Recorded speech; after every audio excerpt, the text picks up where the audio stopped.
Details చూద్దాం. Janasena party చేపట్టిన సంస్థాగత నిర్మాణ కార్యక్రమం ఈ రోజుతో ముగిసింది. 7 రోజుల పాటు నిర్విరామంగా సాగిన ఈ ప్రక్రియ పార్టీ శ్రేణుల్లో కొత్త ఉత్సాహాన్ని నింపింది. పార్టీని మరింత బలోపేతం చేయాలనే లక్ష్యంతో చేపట్టిన ఈ కార్యక్రమం పూర్తి విజయం సాధించిందని జనసేన నాయకులు స్పష్టం చేశారు. పార్టీ తరపున ఈ కార్యక్రమానికి సహకరించిన ప్రతి ఒక్కరికి ఆ పార్టీ నేత శివశంకర్ కృతజ్ఞతలు తెలిపారు.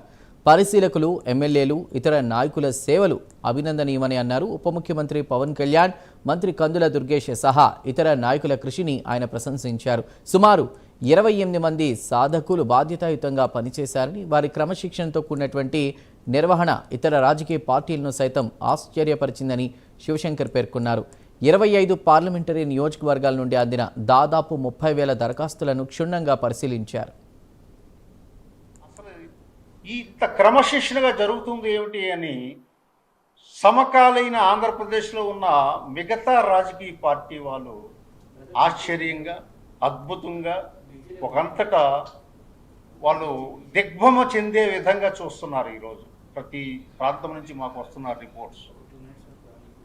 సో ఈ కార్యక్రమం చాలా విజయవంతంగా సాగడంతో పాటు మాకంతా చాలా సంతోషంగా ఉంది.